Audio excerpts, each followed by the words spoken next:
Super worms sa simpleng buhay, oh. Sa simpleng buhay, lalagaan ko ito. Papalaki ito. Papalaki ko ito. Ay! Darkling beetles o yung tinatawag nilang Sopobas morio. Ang matindi kasi simpleng buhay ito, manggaling po pala ito ng yung habitat niya ng Central and South America. Ano pala siya kasi simpleng buhay, beetles. Ayun nga, yung pinaka niya, morphology niya ng Metroporpus is from egg larvae to pupa. Nagpupupa rin siya. Ayun nga. From larvae nga pala na ito, bago magpupa siya, kailangan siyang ihiwalay daw. Ayun, ihiwalay daw lang nalagyanan para magkaroon siya ng pupa. 7 to 10 days daw yung isolation niya. About sa pupal stage niya hanggang sa sumunod na 2 linggo. Ito nga pala yung tinatawag nila na napaparod namin ni GM. Yung kinakain din ng mga ibon, reptiles, amphibians, isda, tsaka ng mga gagamba. Mayaman siya sa protein at saka sa fats. Kaya gustong gusto nila. Sisig din pala nila o ano pala sila, mga omnivores din pala sila. Which is kumakain din ng mga gulay-gulay.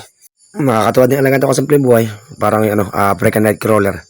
Kasi mayaman dito sa protein at saka sa fats na pwedeng edible na kainin ng mga alaga nating hayop. Ito mabilis alagaan tsaka paramihin. Kahit daw sa darak pwede yung i-substrate niya ng pagkain. Tsaka mga gulay-gulay like papaya. Tsaka ibang nakuha na sa palengke. Sino bang di maku-curious para hindi alagaan to? Para sa organic na pagkain ng mga hayop natin. O diba? O tinan mo mga 2 weeks na lang kasi simpleng buhay. Ilalagay natin sa isang lalagyanan. Container para pupa. Ayan na, yung process para maging adult na siya. Adult or maging breeder na uli. Okay tayo ng papaya, panglagay sa kanyang pagkain daw. Ganito rin setup na to, sabi ni parang Erwin Pascasio. Ayan na, meron ng ventilation. Binigyan tayo ng 100 pieces plus, paparamihin natin. Mga 2 weeks daw to bago ilagay sa lalagyan parang molting.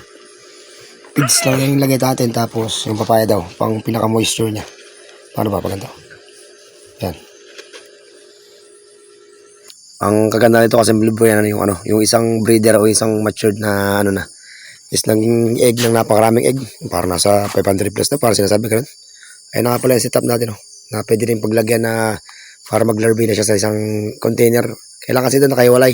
Tsaka di kailangan na istorbo para siya pupa. Para maging matured na at maging isang adult. Para magiging breeder niya. Ang niya pala kulay, bag siya na kulay black. Na tinatawag nga nilang darkling beetles.